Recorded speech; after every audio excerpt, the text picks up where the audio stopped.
আমি আবারও বলছি, আমি ডক্টর সাবরিনাকে এখানে জাজ করার জন্য আনিনি। আমার তার কথাগুলো শোনার খুব শখ ছিল। কি বলবো এখন, ভাবি যে হয়তো ওই কারণেই আল্লাহ আমাকে শাস্তি দিয়েছে যে আমি তার সাথে সংসারটা করতে পারিনি, এই জন্য হতে পারে। দেখেন, আল্লাহ কিন্তু আমাকে ইশারা দিয়েছিল। আল্লাহ কিন্তু মানুষকে ইশারা দেয়, কিন্তু আমরা এত বোকা যে আমরা আল্লাহর ইশারা ধরতে পারি না। আমার পুরো নাম হচ্ছে সাবরিনা শারমিন হোসেন মিষ্টি। সাবরিনা শারমিন হোসেন মিষ্টি, কিন্তু আপনাকে সাবরিনা নামে মোটামুটি সবাই ডাকেন, তাই কি? নাকি মিষ্টি নামে? মিষ্টি নামে। মিষ্টি নামে, আচ্ছা।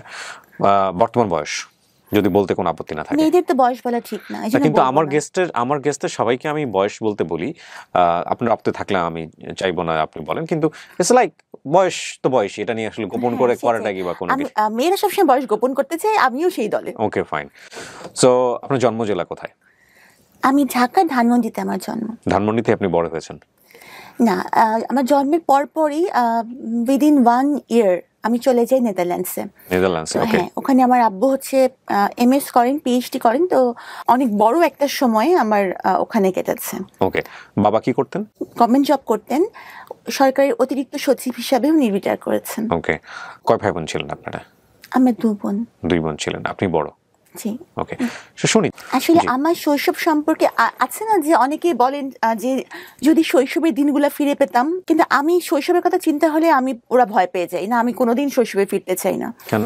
কারণ আমার শৈশবটা অনেক বোরিং, মানে শুধু পড়া পড়া পড়া ছাড়া আমার শৈশবের কোনো স্মৃতি নাই। মানে এমন কিছু নাই যে আমি এটা মানে মেমোরাইজ করে খুব খুশি হব বা ভাল লাগছে, এরকম না। আমাদের সময়কার বাবা মা তারা হচ্ছে যে স্কুলের বেতন যেমন দিতেন, সেরকম আবার বেতও চালাতেন, মানে বেত এবং বেতন একসাথে চলতো।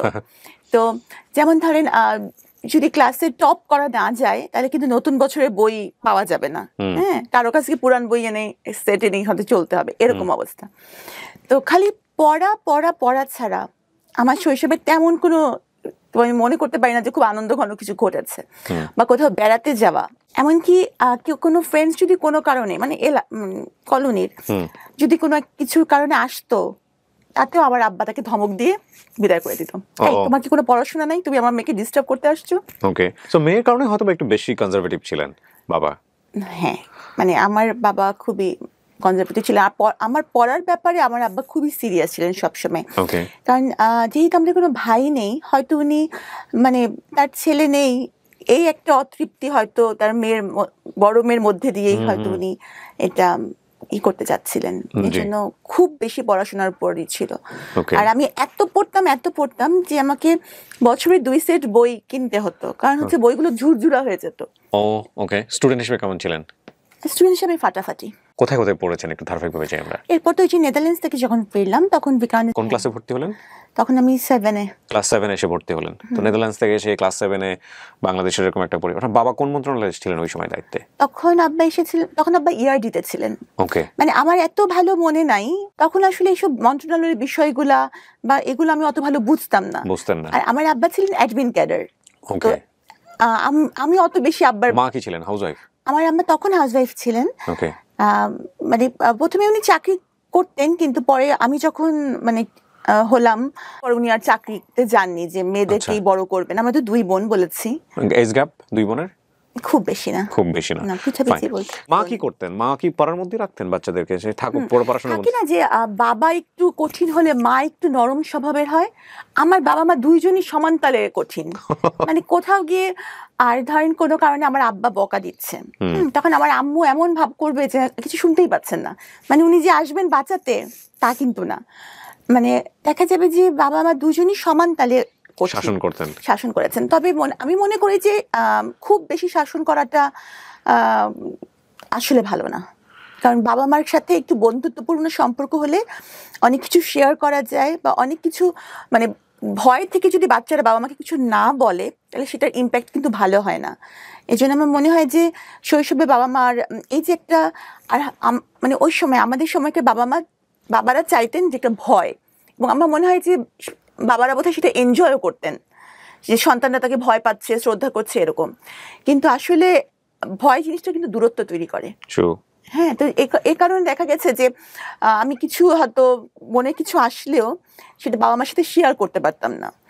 আর যারা একটু ভালো স্টুডেন্ট হয় হ্যাঁ। তাদের সাধারণত কিন্তু বন্ধু কম থাকে। হুম হ্যাঁ, তো ওরকম বন্ধু আমার ছিল না ক্লাসে। বাবা মাও যদি বন্ধু না হয়, ক্লাসেও যদি বন্ধু না থাকে, তাহলে কি এটা একটা কষ্টেরই ব্যাপার। হুম হুম। তো টাইম পাস করতেন কিভাবে? তবে ডায়েরি লিখতাম। ওই লেখালেখির যে সেই যে একটা সেটা কিন্তু ওখান থেকেই বোধহয় শুরু, যে নিজের কথাগুলো একটু লিখে রাখা। ওকে ওকে। এসএসসি রেজাল্টও খুব ভালো ছিল, মানে আমি মানে দুটো মিলিয়ে হাইয়েস্ট নাম্বার নিয়ে সলিমুল্লাহ মেডিকেল কলেজ যে ভর্তি হই, হাইয়েস্ট নাম্বার নিয়ে। দুটো মিলিয়ে বলতে মানে এসএসসি এবং ইন্টার? এসএসসির নাম্বার মিলিয়ে আমার নাম্বার ছিল হাইয়েস্ট। ওকে মানে যারা আমরা সলিমুল্লাহ মেডিকেল কলেজে ভর্তি হয়েছিলাম। Okay. আর 1.7 এর জন্য আমি ঢাকা মেডিকেল কলেজে হইনি। ওকে।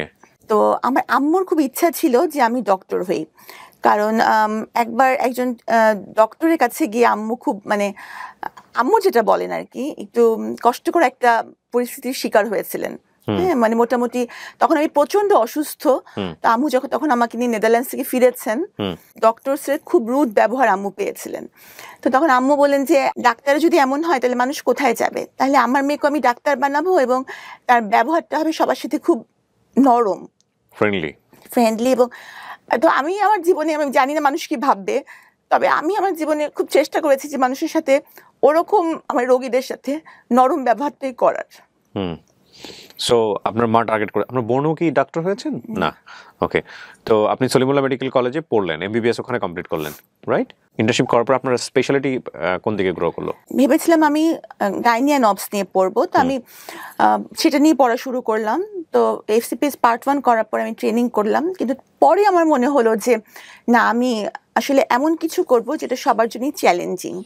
কার্ডিয়াক সার্জন, ছেলে হোক বা মেয়ে, সংখ্যায় কম এবং পড়াটা কঠিন, এবং এজন্যই আমি কার্ডিয়াক সার্জারিতে সুইচ করব। তখন আমি আবার এফসিপিএস পার্ট 1 করলাম কার্ডিয়াক সার্জারিতে, করে ট্রেনিং করলাম। ট্রেনিং করে আবার যখন রেসিডেন্সি প্রোগ্রাম করা হলো বঙ্গবন্ধুতে, তখন আমি রেসিডেন্সি প্রোগ্রামে ঢুকলাম। ওকে। এটা হচ্ছে মানে এমএস কোর্স, 5 বছরের, পুরোটা সময় ওখানে ইনভলভ থাকতে হবে। ওকে। এবং প্রতি 3 মাস অন্তর অন্তর বিভিন্ন ডিপার্টমেন্টে প্লেসমেন্ট হবে এবং বিভিন্ন ডিপার্টমেন্টে পরীক্ষা হবে। এভাবে করে করে আস্তে আস্তে মানে কমপ্লিট মনিটরিং সিস্টেমের মধ্যে থেকে পড়াশোনা করা। সো আপনি এই কমপ্লিট করার পরে প্র্যাকটিসে গেলেন কত সালের দিকে? প্র্যাকটিস মানে আমার তো ইন দি মিন টাইম কিন্তু আমি সরকারি বিসিএস ক্যাডার। আমি কততম বিসিএস এ? আমরা 27তম। প্রথমেই হয়ে গেছে আপনার? আমি এক চান্সে বিসিএস পাস করেছি। ও ওয়াও। ওয়াও কেন? না, আমি তো করতে পারিনি, এই জন্য ওয়াও বলছি আর কি। আমার কাছে পরীক্ষা দিয়েছিলেন? হ্যাঁ, আমি বেশ কটা পরীক্ষা দিয়েছিলাম। একটাতে আমার ভাইভাতে গিয়ে আমার সঙ্গে খুব অনভিপ্রেত একটা ঘটনা ঘটে, যেটা আমি এই মুহূর্তে বলতে চাই না। বললে হয়তো অনেকে আপনিও বলতে চান না এমন কিছু আছে? হ্যাঁ, অনেক কিছু আছে, অনেক কিছু আছে। সবাই সবকিছু জানে না এবং সবকিছু বলাও যায় না, উচিত না। হ্যাঁ, ইভেন আমার সাথে বিসিএস ভাইভাতে যে ঘটনা ঘটেছে সেটা যদি আমি বলি আপনার এই ইন্টারভিউতে, সেটা তোলপাড় হয়ে যাবে পুরো ঘটনা। এবং আমি মানুষের নাম মনে রাখতে পারি না। যে ভদ্রলোক আমার ইন্টারভিউ নিয়েছিলাম, আমি ডেফিনেটলি শিওর সে হয়তো এখনো কর্ম অবস্থার মধ্যে আছে। আমি তার নামটা পর্যন্ত মনে রেখেছি জীবনে। আমার ধারণা কোনোদিন আল্লাহ তার সামনাসামনি আমাকে করাবেন এবং দেন আমি তাকে একটা ধন্যবাদ দিব যে আপনি আমাকে সেদিন সিলেক্ট না করে ভালো কিছুই করেছিলেন। যাই হোক, সো ওটা একটা অন্য প্রসঙ্গ। আপনি অনেক মেরিটোরিয়াস। আমরা কি ঈদে মানে লাইভে আছি? না না না, কেউ দেখছে না, এটা রেকর্ড হচ্ছে জাস্ট। আপনার প্রথম পোস্টিং কোথায় ছিল? দিনাজপুরের রামডুবির হাট।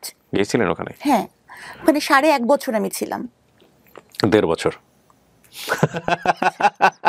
It's okay. আপনার ওখানকার অভিজ্ঞতা কেমন ছিল? তখনের অবস্থা এমন ছিল যে ওখানে থাকতে অনেক কষ্ট হয়েছে। আমি তখন ওই যে এফসিপিএস করলাম তখন ট্রেনিং পোস্টে আমার পোস্টিং হয়ে গেল ঢাকা মেডিকেল কলেজে, তখন চলে আসলাম। কিন্তু ওই সময়টুকু খুব কষ্ট হয়েছে। আরেকটা ব্যাপার কি, আমার আব্বা হচ্ছে যে এমন মানুষ যে আমার আব্বা কখনো কারোর কাছে কোনো সুপারিশ তার মেয়ের জন্য কখনো করবেন না। আমার আব্বা কিন্তু যখন আমি মেডিকেলে মানে ভর্তি পরীক্ষা দিই, তখনও আমার আব্বা সরকারি চাকরিতে আছেন, উচ্চপদস্থ কর্মকর্তা। আবার এমনকি যখন আমি বিসিএস পরীক্ষা দিই, তখনও আব্বা সরকারি চাকরিতে। কিন্তু আমি কিন্তু আব্বাকে ভুলেও বলিনি যে আমার কবে মানে ভাইভা হবে, কারণ আব্বা কিছু বলবেনও না এবং মানে কোনো লাভও নাই, এবং আমি চাইও না। হ্যাঁ, মানে আমার আব্বার সাথে ওই যে বললাম একটা দূরত্ব ছিল, এই জন্য একটা ইগোর কনফ্লিক্ট কিন্তু সবসময় ছিল যে আমার কিছু জন্য আমি আব্বার কাছ থেকে সাহায্য নিব না। তো আমার আব্বার কাছে আমি কিছু চাই না, বা তার কাছে আমি ছোট হব না। আমি মানে এই জিনিসটা তখন বুঝতে পারতাম না যে বাবা আমার কাছে মানুষ সবসময় ছোটই। Sabrina, if you want to cry there is no problem, you can cry. হ্যাঁ, কান্না হাইড করতে হবে না, কান্না আমাদের জীবনের একটা অংশ। কাঁদতে পারাটা একটা বিশাল গুণ, সবাই কাঁদতে পারে না। হ্যাঁ, এবং যারা কাঁদতে পারে না তারা আমি মনে করি অনেক কষ্টের মধ্যে থাকে। আল্লাহ আমাদেরকে চোখের পানি দিয়েছে আমাদের কষ্ট নিবারণ করার জন্য। So if you want to cry you can cry, no problem. আপনি এফসিপিএস করার জন্য আপনি ঢাকাতে আসলেন। হ্যাঁ, পার্ট 1 পরীক্ষা দিয়ে ট্রেনিং পোস্টে ঢাকা মেডিকেল কলেজে আবার পোস্টিং হলো। ওকে, সো ওখানে আসলেন এবং আসার পরে আপনি পড়াশোনা করছিলেন এবং ডেফিনেটলি তখন আপনার বিয়ে হয়নি, হয়েছে কি? আমি জানি না আপনার লাইফ সম্পর্কে, যে কারণে আমি জিজ্ঞেস করছি। আসলে আমি আমার এই কথাটা মানে কোনো মিডিয়াতে এখন পর্যন্ত বলিনি, কখনোই বলিনি যে আসলে আমার খুব ছোটবেলায় বিয়ে হয়েছে। আমার পরিবার থেকে বিয়ে দেওয়া হয়েছিল। খুব ছোটবেলায় বলতে? ধরেন তখন আমি মেডিকেল কলেজে ফার্স্ট ইয়ার। ওকে, পারিবারিকভাবে হয়েছিল বিয়েটা? হ্যাঁ, আমাদের ফ্যামিলির মেয়েরা সবাই খুব সুন্দরী এবং তারা কখনো কোনো চাকরি করে না এবং চাকরি করতে তাদের প্রয়োজন হয় না। তো তারা সবাই স্বাভাবিকভাবে বড় লোকের ওয়াইফ। তো আমার কিন্তু পড়াশোনার প্রতি অসম্ভব ঝোঁক ছিল। তো মানে আমি ঠিক সংসার করা বা এই জিনিসটার মতো ম্যাচিউরিটি বা কিছু আমার ছিল না। তো আমি দেখা যেত যে আমার বাবার পাশে থাকতাম এবং আমি খালি পড়তাম, মানে সংসার করা ওইভাবে যাওয়া হতো না, আমি কখনোই যেতাম না। হ্যাঁ, তো এই কারণে দেখা গেছে যে আমার ওই সংসারটা টেকেনি। এইখানে একটা লম্বা গল্প। ওই সংসারটা কত বছরের ছিল আপনার প্রথম বিয়ের সংসারটা? যেভাবে থাকুক না কেন, মানে ডিভোর্স হওয়া পর্যন্ত কত বছর? 4-5 বছর। মানে আপনি বিসিএস এ জয়েন করেছেন না তারই আগে ডিভোর্স হয়ে? তার আগে ডিভোর্স হয়ে গেছে। আচ্ছা, এখানে একটা বিষয় আমরা একটু বলে রাখি। আপনারা যেহেতু সামাজিক যোগাযোগ মাধ্যমের কল্যাণে হোক বা করোনাকালীন সময়ে ওনাকে নিয়ে প্রচুর রিপোর্ট হয়েছে সে কারণেই হোক, তো সুতরাং ওনার ফেসটা অনেক নোন। আর আমাদের অনুষ্ঠানের ডিসক্লেইমারে কিন্তু একটা কথা আমরা স্পষ্টভাবে সবসময় বলে দিই যে কোনো লাইফের গল্প এখানে যখন বলা হয় তখন দুটো বিষয় আমরা খেয়াল রাখি। এটা একটা একপাক্ষিক বক্তব্য, আর এটা কোনো ইনভেস্টিগেটিভ শো না। এবং আমরা সচেতনভাবে চেষ্টা করি যদি ওনার বক্তব্যের জায়গাটি থেকে এমন কোনো ব্যক্তি বা প্রতিষ্ঠানের নাম আসে যেটা ওনার বক্তব্যের প্রেক্ষাপটে হেয় বা অপমানজনক হতে পারে, তাহলে ওই ব্যক্তি এবং প্রতিষ্ঠানের নাম এবং আইডেন্টিটি সমস্ত কিছু আমরা হাইড করি। এটা হচ্ছে এক। 2 নম্বর পয়েন্টটা হচ্ছে যে ওনার যেহেতু বর্তমানে একটি মহামান্য আদালতে একটি মামলা চলমান অবস্থায় রয়েছে এবং সেহেতু এই পুরো কন্টেন্ট মানে সোশ্যাল মিডিয়াতে ওনার এই যে বক্তব্যটি যাচ্ছে লাইভ থেকে, studio of creative arts and থেকে, এই বক্তব্যের কোনো অংশই জাস্টিফাইড না, মানে আমাদের জায়গা থেকে জাস্টিফাইড না। আমরা কোনোভাবে ইনভেস্টিগেট করে এটা প্রচার করছি না, জাস্ট এটা ওনার জীবনের একটা ফিলোসফি, মতামত। সে অর্থে কে গুরুত্ব দেবেন কে গুরুত্ব দেবেন না তার ব্যাপার। তো সেই জায়গা থেকে আমরা কোনো অংশই কখনোই যাতে করে কোর্ট বা অন্যান্য জায়গাতে যাতে এটা কোনো এভিডেন্স হিসেবে ব্যবহার না করা হয় সেই ব্যাপারে আমরা স্পষ্টভাবে এই অনুষ্ঠানের শুরুতেই দিক নির্দেশনা দিয়ে রাখছি। তো এক পর্যায়ে কি আপনি সিদ্ধান্ত নিলেন নাকি ফ্যামিলিগতভাবে? ফ্যামিলিগতভাবেও না, আমিও না, কারণ ওরকম চিন্তা ভাবনা আমার ছিল না। আমার হাজবেন্ডই দিয়েছে এবং উনি অসম্ভব ভালো মানুষই ছিলেন। আচ্ছা, কিন্তু উনি তো বিয়ে করেছেন সংসার করার জন্য, তাই না? সুতরাং উনি তো আর এটা মানে উনি কতদিন এরকম করবেন, মানে সংসার করার মতো ম্যাচুরিটি আসলে তখন আমার ছিল না। আপনারা দুজন বসতেন, বিষয়গুলো নিয়ে আলোচনা হতো যে উনি আসলে কি চান, বা বিয়ের আগে আপনারা কোনো কথোপকথন করেছেন কিনা? একদমই কোনো কথোপকথন হয়নি? বাবার জায়গা থেকে এত বড় ভুল হতে পারে? এত শিক্ষিত একজন মানুষ। না, উনি তো আমার বাবা তো মানে আমি বললাম মানে আমার প্রথম হাজবেন্ড যিনি ছিলেন উনি তো অনেক শিক্ষিত, কিন্তু বাবা তো নিশ্চয়ই বিয়েটা অ্যারেঞ্জ করেছেন বা মা তো, তো ওনারা তো নিশ্চয়ই মেয়ের মেন্টালিটিটা জানতেন বা অতটা মানে বিশাল দূরত্ব, আসলে মানে বিশাল দূরত্ব তো বলতেই হবে, এতটা জানতেন না। কারণ আমার বাবা মা যাকে আমার জন্য ঠিক করেছিলেন বা বাবা মা করেছিলেন ওনারাই আসলে রাইট ছিলেন। ওকে, কিন্তু আপনি এই সময়টাতে মানতেন না? আমি এটা বুঝিনি, কারণ আমরা আসলে বেশিরভাগ সময় ছেলেমেয়েরা বুঝি না যে বাবা মা আমাদেরকে বুঝেই কাজটা করেন। যেমন উনি ছিলেন, উনি বিসিএস ক্যাডার ছিলেন। উনি বিসিএস ক্যাডার ছিলেন? উনি বিসিএস ক্যাডার ছিলেন। উনি কি মেডিকেলে ছিলেন? না, উনি বুয়েট থেকে পাশ করা। ওয়াও। হ্যাঁ, এবং ওনার বাবা আমার বাবার সার্ভিসের মানে কলিগ। আচ্ছা। হ্যাঁ, তো সুতরাং খারাপ কোনোভাবেই না, ফ্যামিলিগতভাবেও যথেষ্ট ভালো, খুবই ভালো, উনিও খুবই ভালো। কিন্তু কথা হচ্ছে কি দুটো মানুষ ভালো থাকলেও কিন্তু তাদের মধ্যে বিচ্ছেদ হতে পারে। কিন্তু আমার মানে মাথায় যে বিচ্ছেদ হবে সংসারের বুদ্ধি ছিল না, বিচ্ছেদ হবে এই বুদ্ধিও ছিল না, বা বিচ্ছেদ হলে এটার ইম্প্যাক্ট কি হতে পারে এই ম্যাচুরিটিটাও ছিল না। তো হয়তো মানে আমি মানে কি বলবো, এখন ভাবি যে হয়তো ওই কারণেই আল্লাহ আমাকে শাস্তি দিয়েছে যে আমি তার সাথে সংসারটা করতে পারিনি, এই জন্য হতে পারে। ডিভোর্সটা আপনি অ্যাকসেপ্ট করলেন আপনি, এবং করার পরেও আপনার পড়াশোনা ভালোই চলছিল, আপনি বিশেষ করে আপনিও জয়েন করে ফেলেন। আমার মাথায় খালি যে আমার ক্যারিয়ার, আসলে আমি বুঝতে পারিনি যে ক্যারিয়ারটি মানুষের জীবনের সব না। আপনার কিছু কিছু কথা আজকে এত মূল্যবান আমাদের সবার জন্য। ওকে, ডিভোর্সের পরের গল্পটা, আমরা সেকেন্ড মানুষটা যে আপনার জীবনে আসলো, সে কিভাবে আসলো আসলে? উনি ইভেন্ট ম্যানেজমেন্ট করতেন। আচ্ছা। তো ইউজুয়ালি উনি সরকারি এবং বেসরকারি বিভিন্ন ইভেন্টগুলো অ্যারেঞ্জ করতেন। জি। তো আমাদের কার্ডিয়াক সার্জারি একটা ইন্টারন্যাশনাল কনফারেন্স হয়েছিল রেডিসনে কার্ডিয়াক সার্জনদের। তো তখন আমি স্টুডেন্ট বঙ্গবন্ধুর। তো আমি ওই কনফারেন্সে একটা পেপার প্রেজেন্ট করি। তো তখন ওনার সাথে ওই ইভেন্টটা ওনারা অর্গানাইজ করেছিলেন। তো তখন ওনার সাথে আমার ওই ইভেন্টে পরিচয় হয়। হ্যাঁ। তারপর তখন আমার বাবা মা কেউই দেশে থাকতেন না, এবং আমি আপনাকে বলেছি আমি মোটামুটি একটু বন্ধুহীন, মানে খুব বেশি বন্ধু। ছোট বোনটা কোথায় তখন? আমেরিকাতে। ছোট বোন তখন আমেরিকাতে, বাবা মাও আমেরিকাতে? হ্যাঁ, আমার পরিবারে কেউ বাংলাদেশে থাকেন না। তো আপনি চলে গেলেন না কেন? মানে আমি যে খুব অড টাইপের একটা কোশ্চেন, দ্যাটস ইওর ফ্রিডম, আপনার ব্যক্তি স্বাধীনতা। তারপর আমি চলে যেতে পারতাম। আপনি জান নাই কেন? প্রথমত আমি মেডিকেল কলেজে ভর্তি হয়েছি, তো এই পড়াটা আমার কাছে ছিল যে আমি এখানে পড়ছি, আমি যাব না। এরপর পরবর্তীতে যখন আমি বিসিএস ক্যাডার হলাম, তখন তো ওখানকার সিটিজেনশিপের জন্য অ্যাপ্লাই করার কোনো প্রশ্নই ওঠে না, কারণ এখানকার সরকারি কর্মচারী তো ওখানকার সিটিজেনশিপ অ্যাপ্লাই করতে পারেন না। সো আপনি চাইলে এগুলো ছেড়ে দিয়ে চলে যেতে পারতেন? হ্যাঁ, অফকোর্স চলে যেতে পারতাম, কিন্তু আপনি সেটা করেননি। না। কেন করেননি? আমি অসম্ভব, মানে আমার ক্যারিয়ারটাই আমার মাথায়, যদিও ওখানে গিয়েও আমি ক্যারিয়ার করতে পারতাম। আপনার ফ্যামিলি কি চাইতো ওই সময়টাতে? আমার ফ্যামিলি চাইতো আমি চলে যাই।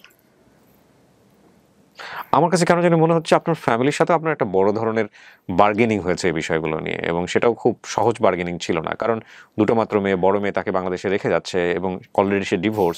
আপনার বাবা মা নিশ্চয়ই। আমার বাবা কিন্তু বেশি সময় আমেরিকা থাকতেন না, কারণ ওনার ইবাদতের অসুবিধা হতো। কারণ হচ্ছে যে মসজিদ যেতে হতো আমার আব্বুকে, তো সে তো অনেক দূর, তো কে তাকে নিয়ে যাবে ড্রাইভ করে? ওখানে রোজা রাখা, ওই সময়গুলো কিন্তু একটু বড় সময় আমার আব্বা দেশে থাকতেন। আচ্ছা। কিন্তু যখন আমার এই হাজবেন্ডের সাথে আমার পরিচয় হয়েছিল, ওই সময়টা আমার আব্বা দেশে ছিলেন না। পরিচয় থেকে পরিণয়ের দিকে গেল কিভাবে? উনি যেহেতু ইভেন্ট ম্যানেজমেন্টে ছিলেন, ইভেন্ট ম্যানেজমেন্ট কিন্তু মানুষকে মোটিভেট করার ক্ষমতা রাখে, মানে কথা দিয়ে মুগ্ধ করাটা তাদের একটা কাজেরই অংশ। জি। তো নিশ্চয়ই আমি মুগ্ধই হয়েছিলাম, যেহেতু তখন আমি ডিভোর্সও ছিলাম, সেও তাই ছিল। তো তখন আমারও তাকে পছন্দ হয়েছিল। জি। প্রস্তাবটা কে দেয় ফার্স্ট? আমি। আপনি তাকে দিয়েছিলেন প্রস্তাবটা? ওকে। ওই ভদ্রলোক তো এখন জেলে আছেন, আমি যদি ভুল না করে থাকি, নাকি ওটা? না, আমি শুনেছি, মানে আমি তো শিওর না, অবশ্যই এটা বলতে পারছি না। মানে আমার সাথে তার কোনো যোগাযোগই নেই, উনি আমার জন্য মরে গেছেন, এজন্য কোনো যোগাযোগ আমি রাখিনি। আমি নট শিওর। আপনার যে ভদ্রলোকের কথা বলা হচ্ছে সে তো আপনার সঙ্গেই জেলে যায় বা এরকম, রাইট? আমার আগে যায়, আমার মানে নিয়ার অ্যাবাউট 1 মান্থ আগে সে জেলে যায়। আমি শুনেছি উনি বের হয়েছেন। এটা কোনো কিছু ম্যাটার করে না, কারণ সে আমার জন্য মরে গেছে। সে জেলে থাকুক, সে বাইরে থাকুক, সে কোথায় থাকুক, সে আমার কাছে দুনিয়ার বাইরে। ফাইন। আপনি তাকে প্রস্তাব দিলেন বিয়ে করার জন্য বা প্রেমের সম্পর্কে যাওয়ার জন্য। এটা কোন সময়ের ঘটনা? এটা 2015 সালের দিকে আপনি তাকে প্রস্তাব দিলেন। তার জায়গা থেকে বিষয়টা কি ছিল, রেসপন্স কি ছিল?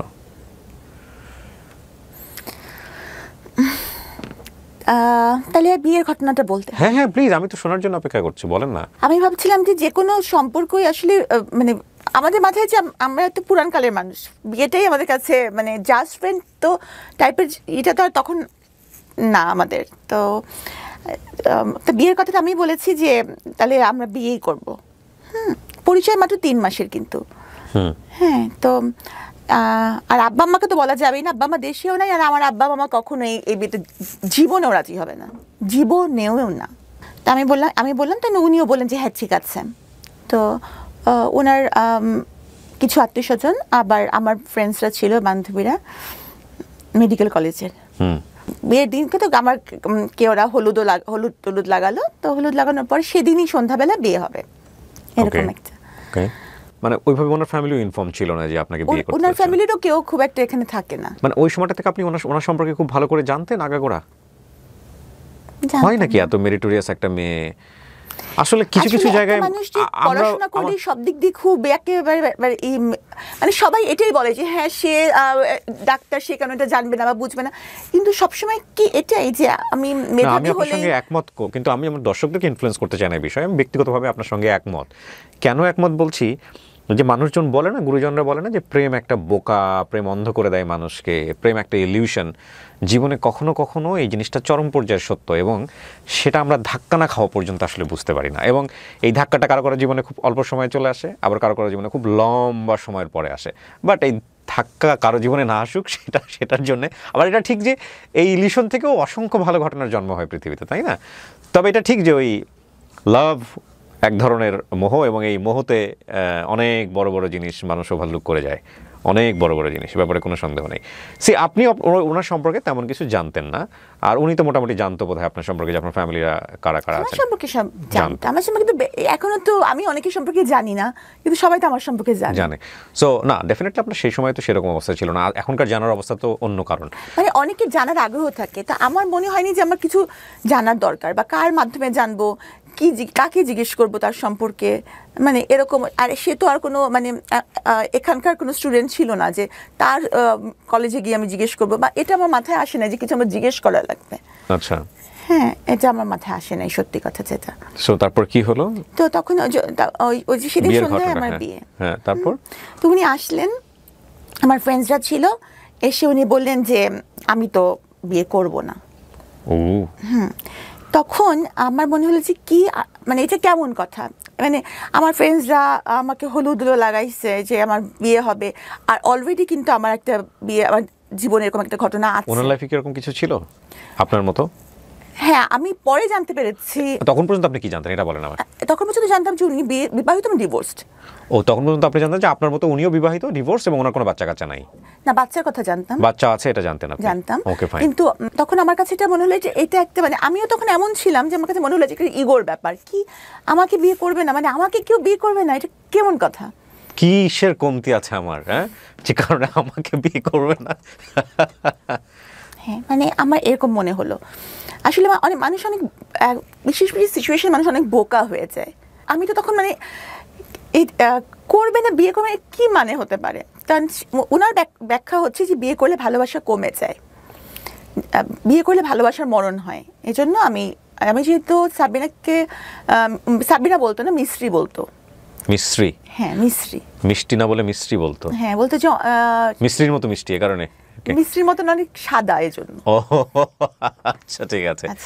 তো বলতো যে আমি মিস্ত্রিকে তো অনেক ভালোবাসি, তো এই জন্য ভালোবাসলে, মানে বিয়ে করলে ভালোবাসার মরণ হয়, এই জন্য বিয়ে করবো না। তো এই ধরনের অদ্ভুত কথা শুনতে সবাই খুব আর আমি তো তখন চরম পরিমাণে কান্নাকাটি, যে আমার তো এখন মান সম্মান চলে যাচ্ছে ফ্রেন্ডসদের সামনে।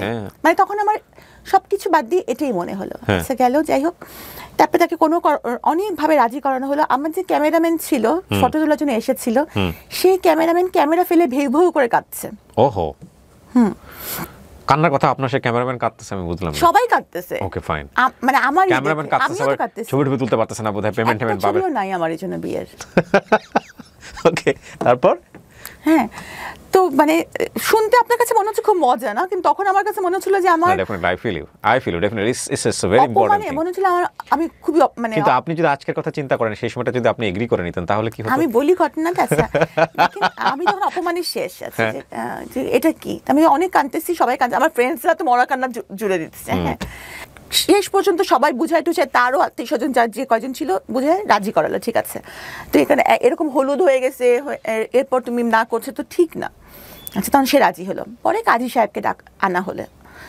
হ্যাঁ, মোটামুটি বলাই ছিল কাজী সাহেবকে, কাজী সাহেব এই অবস্থা থেকে চলে গেছিলেন, তবে ওনাকে আনা হলো। উনি তখন আমার মানে উনি বললেন যে আমি 101 টাকা কাবিনে বিয়ে করব। ও, আপনার যিনি হাজবেন্ড হবেন উনি বললেন 101 টাকা কাবিনে বিয়ে করবেন, এতে করে ভালোবাসা থাকবে নাকি? না, তা জানি না। উনি বললেন যে আমি 101 টাকা কাবিনে বিয়ে করব। তখন কাজী সাহেব বললেন যে আপনি কি আমার সাথে মশকরা করছেন? আর মানে দেন মুহূর্তে কিন্তু মেয়ের স্ট্যাটাস, মেয়ের শিক্ষাগত যোগ্যতা, মেয়ের ফ্যামিলি, মানে এখন যেহেতু আমি ল পড়ি, এখন আমি জানি যে এগুলো দেখে নির্ধারণ করা হয়। হ্যাঁ, ইচ্ছে মতো কিন্তু এটা করা যায় না। দেন মুহূর্তে অথবা মেয়ের নিকটাত্মীয়র কত কাবিন হয়েছে সেটা দেখে। তো কাজী সাহেব তো খুব রাগ, তো কাজী সাহেব চলে গেলেন। কাজী সাহেবেরও তো লস। হ্যাঁ, কাজী সাহেবের কি লস আছে? কেন আমি যতদূর জানি যে দেনমোহরের উপর একটা ওই 1000 টাকা দেওয়ার কিছু একটা ব্যবস্থা। দেনমোহরটা কিন্তু মজার বিষয় না, আসলে দেনমোহরটা মেয়েদের অধিকার। হ্যাঁ, অফকোর্স, এগ্রিড। কিন্তু বাংলাদেশের অনেক প্রেক্ষাপটে এটা খুব মজার বিষয়, এবং এটা নিয়ে যথেষ্ট রকমের এক ধরনের ব্ল্যাকমেইলও হয়, এই ব্যাপারে কোনো সন্দেহ না, নাই। দেনমোহর নারীর অধিকার এবং এটা আদায় করতে হবে। রাইট, এবং ইসলাম এটাকে পূর্ণ সমর্থন দিয়েছে, একদম, এবং একদম। সেই দেনমোহরই হওয়া উচিত যেটা ছেলের পক্ষ থেকে পরিশোধ করা সম্ভব। Right. ছেলের পক্ষ থেকে পরিশোধ, এবং ছেলের কিন্তু অবস্থা বেশিরভাগ সময় আমরা অনেক সময় দেখি যে দেনমোহরটা এমন নির্ধারণ করা হয় যাতে করে একদম গলের কাটা হয়ে যায়, মানে ডিভোর্স দিয়ে দিলে যাতে বের হতে না পারে এমন না, যাই হোক, ওটা অন্য যাই হোক, প্রসঙ্গ। এটা হ্যাঁ, তো হ্যাঁ। তো আপনাকে দিল 101 টাকা, আপনি প্রশ্ন বলেন। করলেন। হ্যাঁ, না, আমি যে সে যে রাজি হয়েছে এটি তো আমি খুশি। তো যাই হোক, তো কাজী তো চলে গেলেন, তা আবার নতুন করে দেন দরবার শুরু হলো। হ্যাঁ, পরে কাজী সাহেবকে আবার রিকোয়েস্ট করে ফিরায় আনা হলো। দেখেন, আল্লাহ কিন্তু আমাকে ইশারা দিয়েছিল, আল্লাহ কিন্তু মানুষকে ইশারা দেয়, কিন্তু আমরা এত বোকা যে আমরা আল্লাহর ইশারা ধরতে পারি না। এটা কি 101 টাকাই হয়েছে? না, 1,01,000 টাকা হয়েছে। 1,01,000 টাকা দেনমোহর, 101 টাকা দেনমোহর ধরা যায় না। না, 101 টাকা দেনমোহর এটা কখনই সম্ভব না। আমার সামাজিক অবস্থান, ওনার ইনকাম, এই সব কিছু মিলাই কিন্তু দেনমোহর একটা মজার বিষয় না কিন্তু। এটা আমি আরো ভালো করে জানলাম যখন আমি ল পড়ছি। তো যাই হোক, এই ঘটনার পরে আমার খুব অপমান বোধ হলো যে এরকম কাউকে বিয়ের রাতে এরকম একটা খুব বাজে ঘটনা। হ্যাঁ, তখন আমি রাগ করে বললাম যে ঠিক আছে তাহলে, এরপর আমি চলে গেলাম আমার বাসায়। তো এই ঘটনার আরো 3 মাস পরে আমি তার সাথে সংসার শুরু করি। কারণ 3 মাস কোনো যোগাযোগ ছিল না ওনার সঙ্গে আপনার? প্রথম দিকে আমি যোগাযোগই রাখিনি, কারণ আমার খুব অপমানিত বোধ হচ্ছিল যে এই ঘটনাটার পরিপ্রেক্ষিতে। 5 মাস পর আমি জানতে পারি যে ওনার কিছু আছে, যে কারণে উনি থেকেছিলেন। কিভাবে জানলেন আপনি? কার কাছ থেকে জানলেন বিষয়টা? মানে যখন ওনার কিছু আচরণ দেখলাম, বিভিন্ন আচরণ দেখলাম, তখন ওনার পরিবারের সাথে যোগাযোগ, কথাবার্তা, তখন তো ইতিমধ্যে ওনার পরিবারের সাথে, ওনার মার সাথে, সবার সাথে যোগাযোগ আছে, তখন তাদের কাছে জানতে পারলাম। উনি কিন্তু আমাকে প্রচণ্ড ভালোবাসতেন, এই বিষয়ে কিন্তু কোনো সন্দেহ নেই, মানে খুবই ভালোবাসতেন। কিন্তু আবার উনি আবার ডেসপারেটও ছিলেন খুব বেশি, যেমন গায়ে হাত তুলতে বিন্দুমাত্র ওনার দ্বিধা ছিল না। তো বিয়ের 5 মাস পরে এটা আমি জানতে পারলাম। তো তখন কিন্তু আমি চাইলে চলে যেতে পারতাম, তখন কেউই জানে না বিয়ের ঘটনাটা আমাদের। কিন্তু আমি তখন তাকে দেখেছি রোগী হিসাবে, যে আমি যদি চলে যাই তখন সেটা একটা আরো বেশি রোগী সে হয়ে যাবে। মানে বাবা মাও কাছেও একটা মান সম্মানের ব্যাপার। বাবা মা জেনেছে ততদিনে যে আপনি বিয়ে করেছেন? ততদিনে বাবা জেনেছে। কি বলেছে? বাবা মা তো প্রথম 1 বছর আমার সাথে কথা বলেনি। হ্যাঁ, তখন যদি আমি আমার বাবা মাকে বলি যে আমি খুব কষ্টে আছি, বা সে আমার গায়ে হাত তোলে, তখন বাবা মা কি করবে? তখন তো বাবা মা বলবে আগেই মানা করছিলাম। তা আমার মাথায় তখন থাকলো যে না, বাবা মার কাছে ছোট হওয়া যাবে না। আমি আসলে বুঝি নাই যে বাবা মার কাছে মানুষ সবসময় ছোটই থাকে।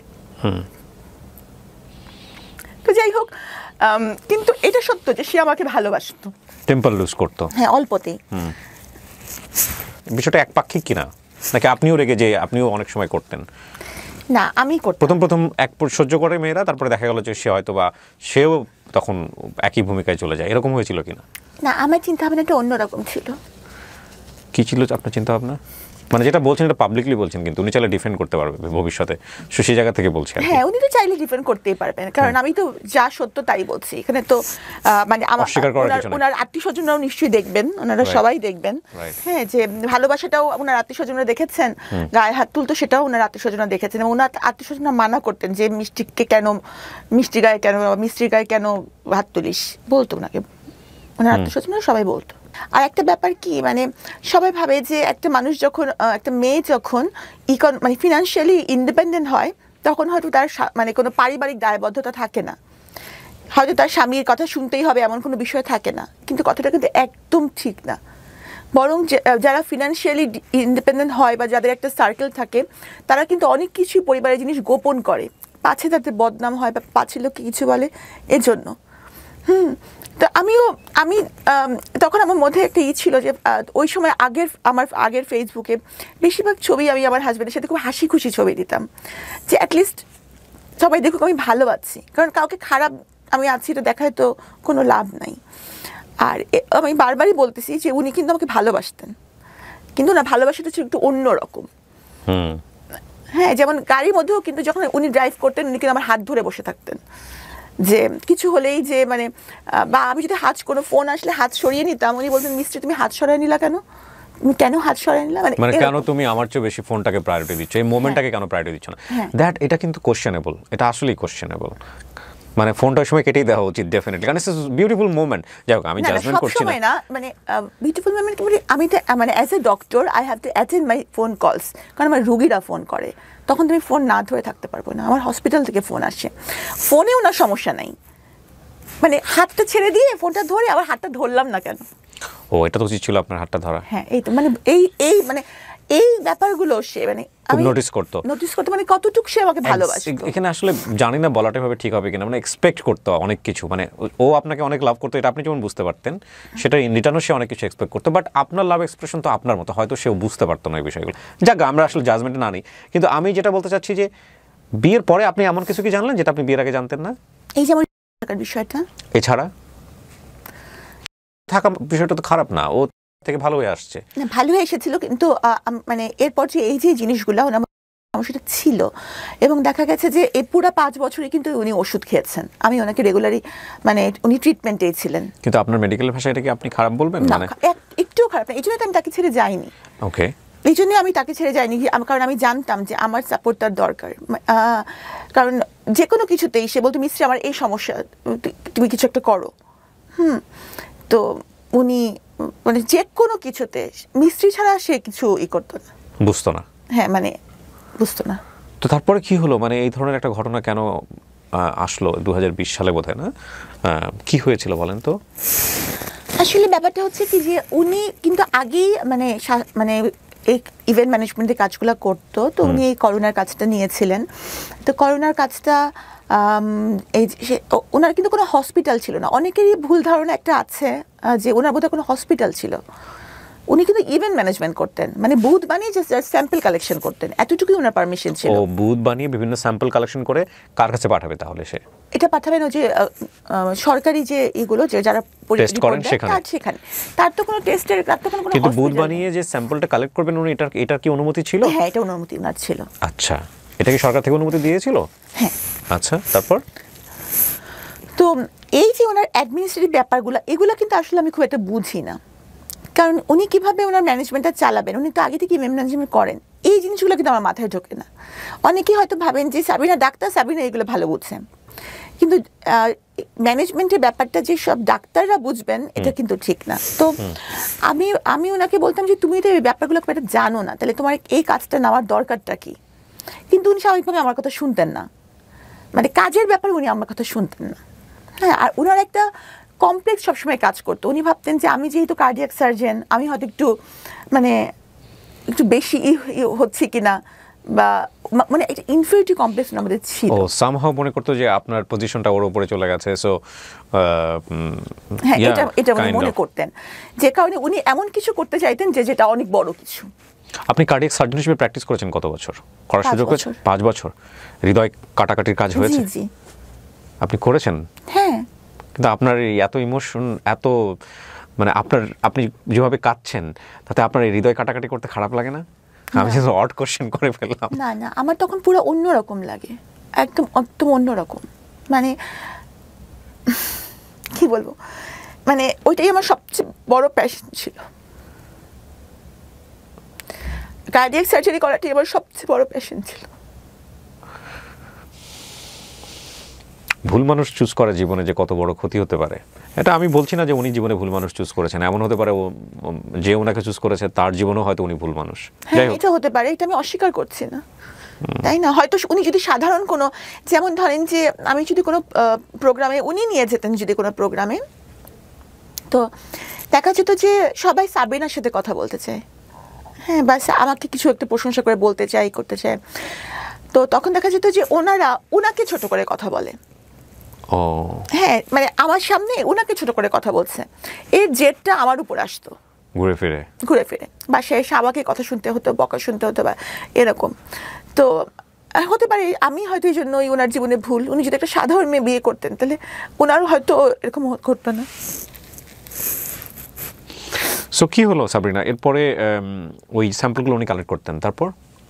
তো ওই ম্যানেজমেন্টটা কিন্তু উনিই করতেন ওনার লোকজন নিয়ে, হ্যাঁ, এবং আমার কিছুটা মানে কিছু ইস্যুস নিয়ে আমার কাছে ওনার ঝামেলা হচ্ছিল, তো এই কারণে আমি কিন্তু ওই সময়টা আমার বাবার বাসায় থাকতাম, আমি কিন্তু ওখানে থাকতাম না।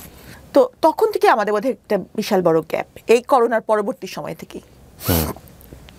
তো একবার উনি ওই যে তিতুমির কলেজে বিপদে পড়লেন, তখন উনি আমাকে ওই ফোন দিলেন রাত্রেবেলা। তখন আমার মামি কিন্তু আমার বাবার বাসায়, বললো মিস্ত্রি আমি অনেক বিপদে পড়েছি, এখানে অনেক মারামারি হচ্ছে।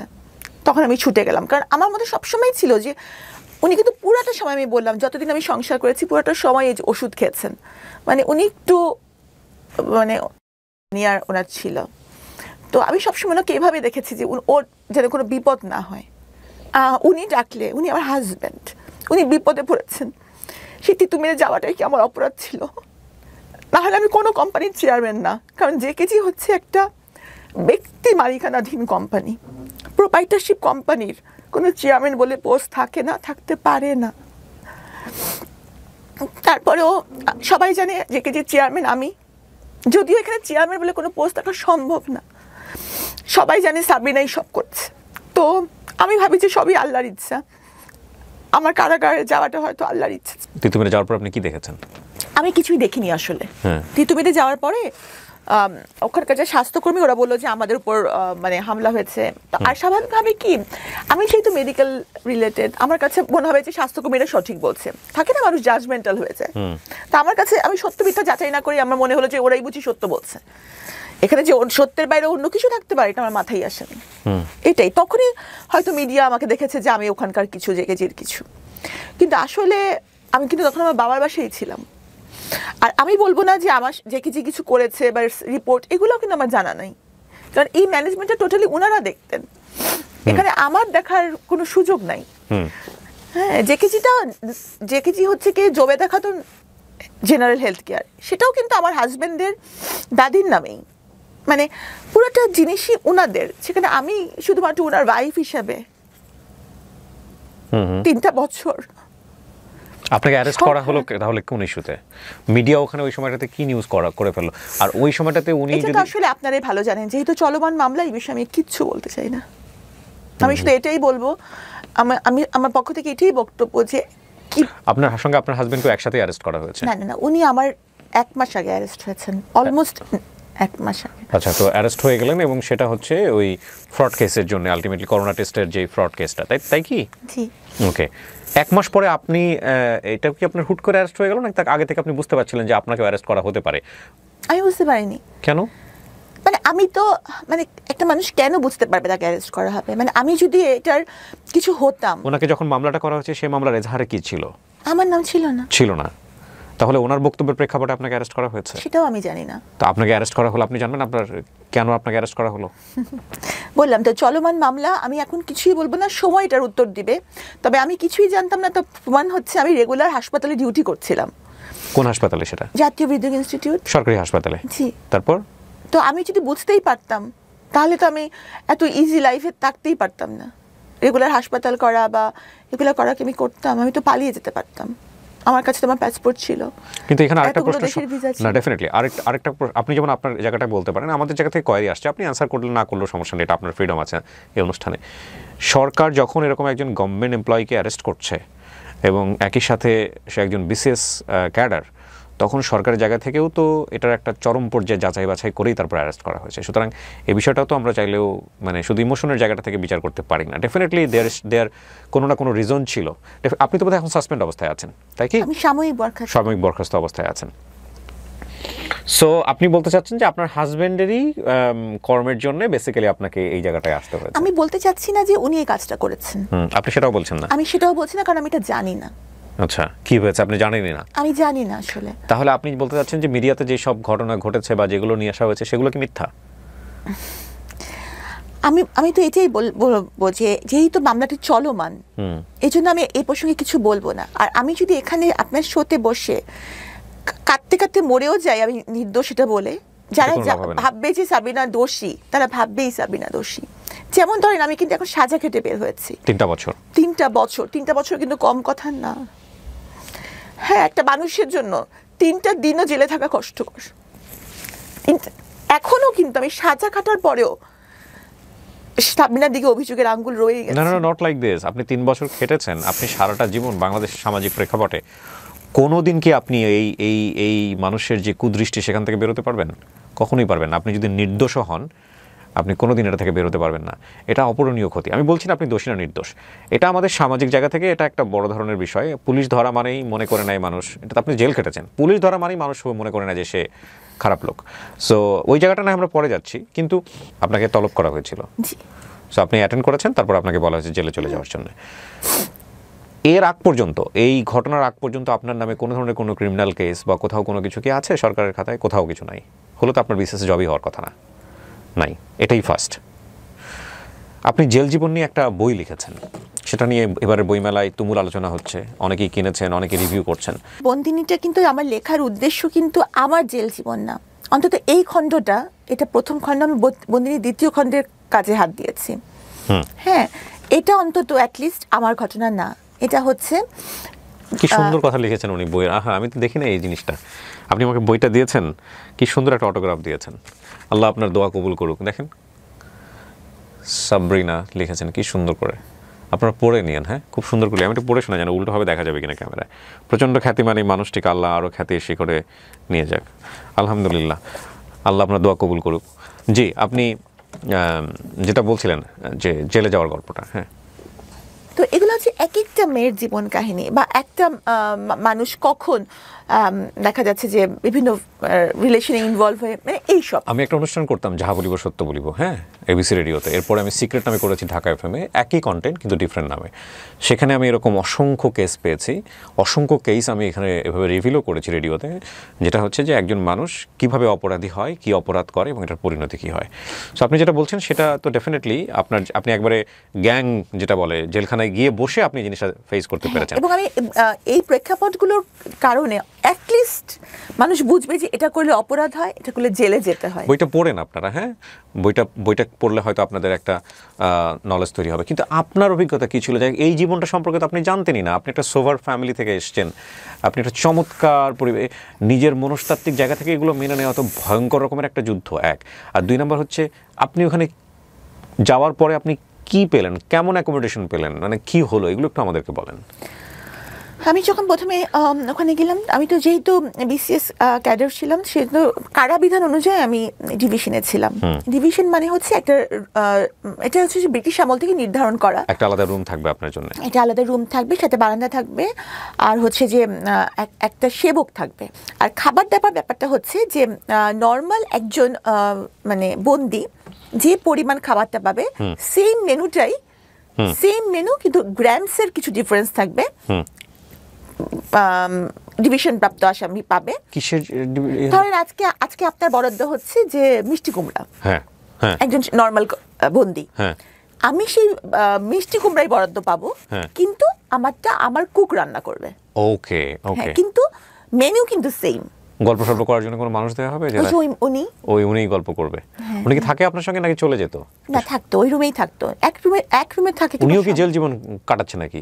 হ্যাঁ, উনি আরেকজন বন্দি। ও, সো জেলের মধ্যে শুধু থাকা না, সার্ভিসও দিতে হয় ওখানে? অবশ্যই, সশ্রম কারাদণ্ড। ওকে, আমিও তো সার্ভিস দিয়েছি, আমি বাগানের মালিক ছিলাম না, রুমের পাহারাও তো ছিলাম। আচ্ছা, সশ্রম কারাদণ্ড হয়েছিল আমার। যাদের সশ্রম কারাদণ্ড হয় প্রত্যেকের কাজ করতে হবে, এটা বাধ্যতামূলক, বিভিন্ন রকমের কাজ করতে হয়, এক একজনকে এক একটা। এটা কারা কর্তৃপক্ষ নির্ধারণ করে কাকে কোন কাজটা দিবেন। আচ্ছা, এটা নিজের ইচ্ছা মতো বেছে নেওয়ার সুযোগ নেই। ডেইলি লাইফটা কি ছিল? প্রথম তো খালি বলতাম যে আল্লাহ, আমি মরে গেলাম না কেন, মানে এতটা অপমান আমি নিতে পারছিলাম না। আর একটা মেয়ে যখন কোনো মামলায় সম্পৃক্ত হয়, তো সেই মেয়েটার ব্যক্তিগত জীবন, তার চরিত্র, তার বয়ফ্রেন্ডের সংখ্যা, তার চলাফেরা, তার লিপস্টিকের কালার এমনভাবে আলোচিত হয় যে সেটা এতটাই ভয়ঙ্কর যে তার জীবন তো জীবন, তার বাবা মার জীবন ধারণ করাটাও কঠিন হয়েছে। আপনি জেলে বসে এগুলো বুঝতে পারছিলেন যে আপনাকে বাইরে নিয়ে কি হচ্ছে? আইডিয়া পাচ্ছিলেন কিছুটা? তো বটেই। কোনো মেয়ে যদি কোনো যৌন হয়রানির ভিকটিম হয়, তখনও কিন্তু তার চরিত্রের দিকে অঙ্গুলি নির্দেশ করা হয়েছিল, হয় যে তার চলাফেরায় নিশ্চয়ই কোনো দোষ আছে। তাহলে চিন্তা করেন যে যেখানে আরেকটা নারী মামলায় সম্পৃক্ততার অভিযোগে অভিযুক্ত হয়, তার চরিত্র নিয়ে কত কথা উঠতে পারে। আর সে যদি একটু আধুনিক হয়, সে যদি একটু গাঢ় কালারের লিপস্টিক দেয়, তাহলে তো বুঝেই নেন কি হবে তার সাথে। তার জীবন তো দুর্বিষহ হয়ই, তার বাবা মার জীবনটাও শেষ।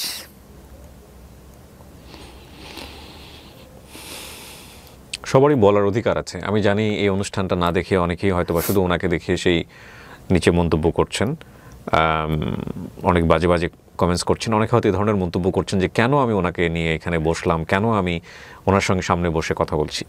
আমি একটা কথা বলি, আমি ওনার সম্পর্কে তেমন কিছু জানতাম না। উনি বইমেলায় বইটা নিয়ে প্রতিদিনই কোনো না কোনোভাবে বিভিন্ন কন্টেন্ট ক্রিয়েটারদের যারা আছেন তাদের কাছে বাইট দিচ্ছেন, সেগুলো আসছে, স্ক্রল করে দেখছি। একটা বাইট আমাকে খুব টাচ করে, সেটা হচ্ছে উনি নর্মালি বলছেন যে ভাই আমি তো জেল খেটে বের হয়েছি, আমি তো আইন আদালত আমার বিচার করছে, আমাকে তো নর্মালভাবে বাঁচার সুযোগ দেন, আমি তো সমাজের 8-10 জন মানুষের মতো মানুষ, আমার তো নর্মালভাবে বাঁচার সুযোগ আছে। এই লাইনটা আমাকে খুব ক্যাচ করে। এবং তারপরে আমার এক ছোটো ভাই রনি, ওকে আমি বলি, যেহেতু ও বইমেলাতে থাকে সবসময়, আমাকে বলি যে আমি ডক্টর সাবরিনার ইন্টারভিউ করবো, আমি ওনার সঙ্গে একটু কথা বলবো, ওনার একটু ব্যবস্থা করো। তো রনি ওনার সঙ্গে কথা বলে ওনাকে আজকে এখানে নিয়ে এসছে। আমি আসলে শেষের দিকে এসে কিছু কথা বলবো আজকের অনুষ্ঠান নিয়ে। আমি ডেফিনেটলি ওনার জন্য কোনো সাফাই গাইব না, এবং উনি অপরাধ করেছেন কি করেননি সেটার বিচার কোর্ট করবেন। কিন্তু আমার মনে হয় যে প্রত্যেকটা মানুষকে স্বাভাবিকভাবে বাঁচার যে ক্ষমতাটা, সেটা আমাদের প্রত্যেকের জায়গা থেকে প্র্যাকটিস করা উচিত। একটা হচ্ছে যে আমি নিজে স্বাভাবিকভাবে বাঁচতে চাই, আর আরেকজন মানুষ তাকেও স্বাভাবিকভাবে বাঁচার যে ব্যাপারটা, সেখানে আমার কোনো দৃষ্টিভঙ্গি, আমার কোনো কথা, আমার কোনো কটু কথা যেন কোনোভাবেই আঘাতপ্রাপ্ত না করে। আমি বললেই যে চেঞ্জ হবে বিষয়টা এরকম না, বাট সেই জায়গাটায় অনেক কিছু আমার করার আছে, আমার কাছে কেন জানি মনে হয়।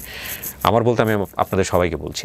জি, তো এরপর কি হলো সাবরিনা? আপনি আসলে কারাগারে তো বিভিন্ন লেভেল থেকে মানুষ আসে। হ্যাঁ, ওরাও আবার জাজমেন্টাল হয় কিনা? ও হ্যাঁ, ওরা তো কিছুটা প্রথম দিকে তো যথেষ্টই ছিল যে, আর এমনিতে হচ্ছে কারাগারে যেসব মানুষ আসে, মানে দেখা যায় যে বেশিরভাগই মাদক মামলা নিয়ে আসেন, এবং তাদের সাথে তো আমাদের কিছু ডিফারেন্স আছেই। হ্যাঁ, তো তারা তো কটাক্ষ করতো, উপহাস করতো। আপনার লেভেলের ওখানে কেউ কাউকে পান নাই? যে আছে আছে আছে, কেউ কেউ অপরাধ করে এসেছে, স্বীকার করেছে যেটা করেছি। যেমন যে তার মানে যে নিজের চোখে প্রত্যক্ষ করেছে যে তার ছেলের সাথে এরকম ঘটছে, তারপর কি সে মেরে ফেলেছে? তাকে মেরে ফেলেছে, সে নিজে স্বীকার করেছে এটা। মানে তার ছেলেকে করা হচ্ছিল, তারপরে সে খুন করেছে তাকে? হ্যাঁ। মহিলা? মহিলা, হ্যাঁ হ্যাঁ, মহিলা তো বটেই। ডেফিনেটলি আমি শুনি তো মহিলা ইয়েতেই ছিলেন। সে বলেছে যে হ্যাঁ আমি এটা করেছি, আমি যে কোনো সাজার জন্য প্রস্তুত, আমি করেছি। তার মামলাটা চলমান আছে, তার এখনো রায় হয়নি, কিন্তু সে আর জেলে আছে। তো সে নিজেই আমাকে ঘটনাটা বলেছে। সে খুব কম বলে, এবং তার বাচ্চার সাথে যে এই ঘটনাটা ঘটেছে সে কিন্তু এটা কাউকে বলেনি। কে করেছে এই কাজটা? তারই সে একটা সে গাজার মামলার ব্যবসার সাথে জড়িয়ে গিয়েছিল, সেটাও কিন্তু ফর সার্ভাইভাল, কারণ তার স্বামীর সাথে তার ডিভোর্স হয়ে গেছে। ওকে ওকে। তো যার সাথে সে ব্যবসা করতো, তার পার্টনার, ও সেই পার্টনারই কাজটা করেছে? হ্যাঁ, এবং সে জানতো না পার্টনারটা হচ্ছে খুবই জেন্টল একজন মানুষ ছিল। তো যখন সেটা দেখলো, মানে সে নিতে পারছিল না, এবং যখন এবং সে কিন্তু কাউকে বলে নাই এই ঘটনাটা, কারণ তার বাচ্চার ভবিষ্যৎ যদি নষ্ট হয়, সে জেলে ঢুকে বসে আছে। হ্যাঁ, সে কাউকে বলে নাই যে আমার বাচ্চার সাথে এরকম ঘটনা ঘটেছিল। তো তার কথাটা কি সামনে আনা উচিত না? Definitely every coin has to side. আমার খুব ইন্টারেস্টিং লাগছে আপনার। আমি জানি না, প্রতিটা গল্প আমি নিজের বলে বলছি, কিন্তু আপনি আপনার গল্পটাই তো বলতে পারলেন না এখন পর্যন্ত কাউকে। বলবো, সময় আসুক। সব সময় সব কথা কি বলা যায়? আপনিও কি বলতে পেরেছেন? না, পারিনি। আর আমি আজানের পরে, হ্যাঁ শিওর, আজানটা আমরা একটু পজ দেই। জেলার বিভিন্ন রকমের কথা বলছিলেন, এবং আপনি বলছিলেন যে আপনার একটা সময় হলে আপনি বলবেন, আপনারটা এখনই আপনি বলবেন না। জামিন নেওয়ার জন্য আপনার ফ্যামিলি থেকে কোনো চেষ্টা করা হয়েছে? এই যে 3 বছর আপনি ভিতরে ছিলেন, জেলের ভিতরে ছিলেন, আপনার বাবা বা ফ্যামিলি মেম্বার কেউ কি এসছে আপনার সঙ্গে দেখা করতে, পাশে দাঁড়িয়েছে? আমি তো আগেই বলেছি যে আমার ফ্যামিলির কেউই বাংলাদেশে থাকে না, আর যারা বাংলাদেশে থাকে না তারা কিন্তু এই বিষয়গুলো খুব একটা ভালো বোঝে না। আর আমার বাবা যদিও অতিরিক্ত সচিব ছিলেন, উনিও কিন্তু এই ব্যাপারগুলো ভালো মতো হ্যান্ডেল করতে পারছিলেন না। ভালো উকিল বা চেষ্টা করছিলেন, নাকি ওনার জায়গা থেকে অনাগ্রহ ছিল? না, ওনার জায়গা থেকে অনাগ্রহ ছিল না, প্রচন্ড আগ্রহী ছিল। মানে উনি বেশিরভাগ সময় জায়নামাজেই বসে থাকতেন।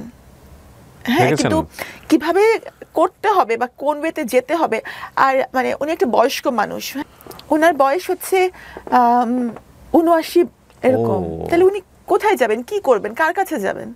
আমার তো কোনো ভাই নাই, তো মামলাটা ভালো মতন হ্যান্ডেলও আসলে করা হয়নি। যে প্রকাশনী থেকে প্রকাশ পেয়েছে ওনারা যোগাযোগ করেছিলেন আপনার সঙ্গে যে আমরা বই বের করতে চাই? আর আমার এডিটর যিনি আহমদ পাবলিশিং হাউস, জি আমার যিনি এডিটর উনিও মারাত্মক ভালো একজন এডিটর। কতগুলো বিক্রি হয়েছে এখন পর্যন্ত? আজকে আমি রেকর্ড করছি, এই ডেটটা বলছি 15ই ফেব্রুয়ারি পর্যন্ত। আমি খুব দ্রুত এই ভিডিওটা পাবলিশ করব। হ্যাঁ আচ্ছা, প্রথম 6 দিনের মধ্যে বইটা এসেছিল 4 তারিখে, 4, 5, 6, 7, 8, 9 তারিখের মধ্যে বইয়ের 1000 প্রথম মুদ্রণের 1000 কপি শেষ হয়ে গেছে। ওকে।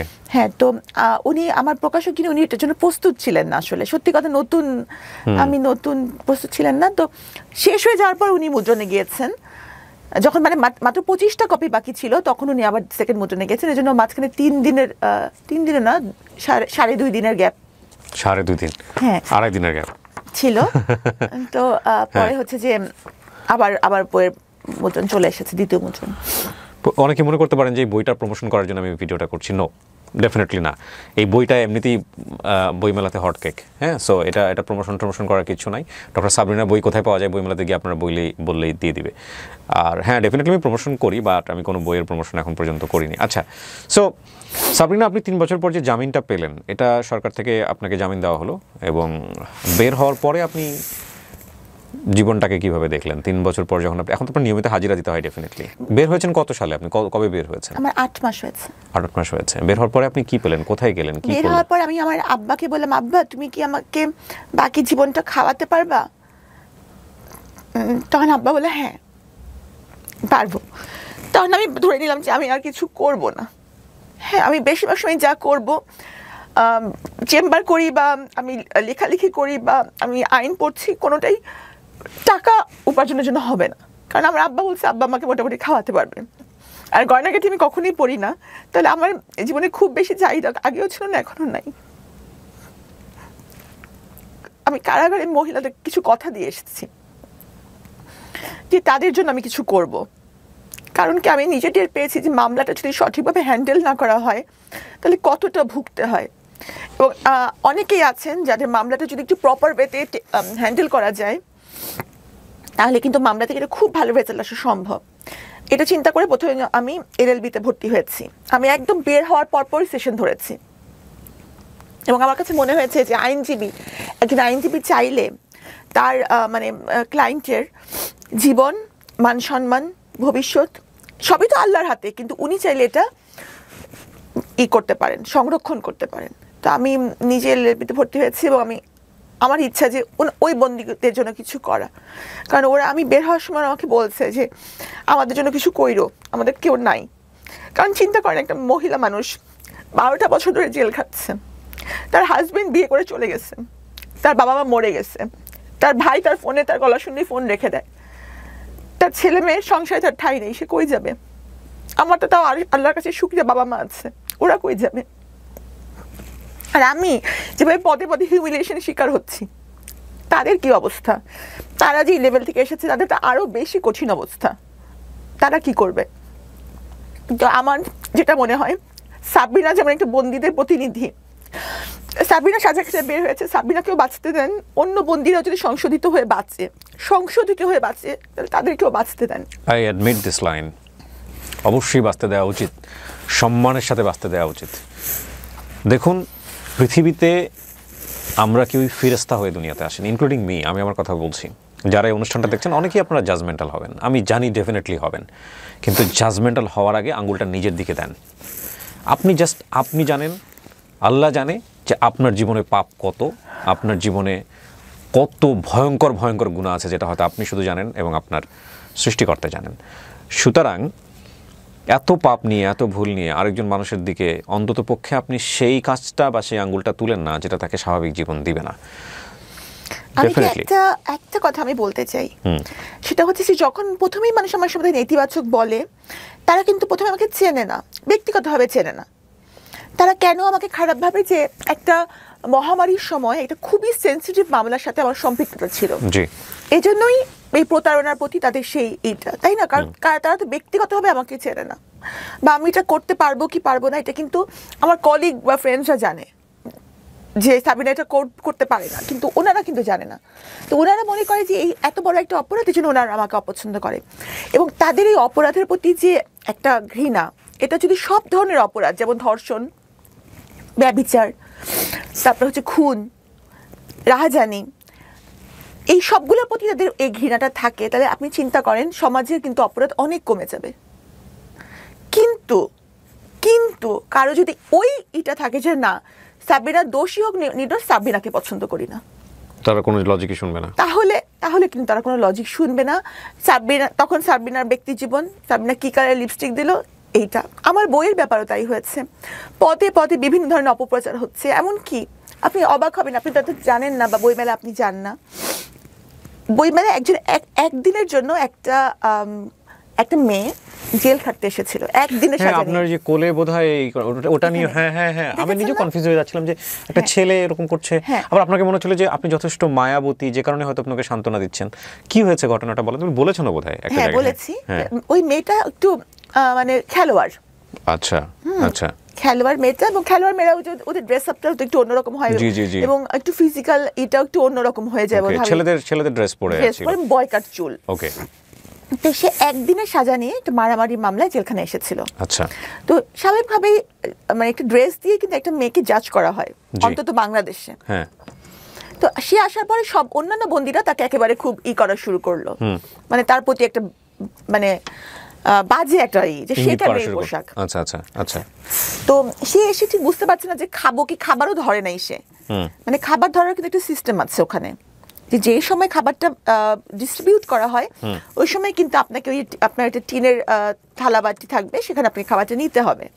আপনি যদি না নেন তারপর কিন্তু বাকি সময়টা আপনার কিন্তু কোনো খাবার নাই।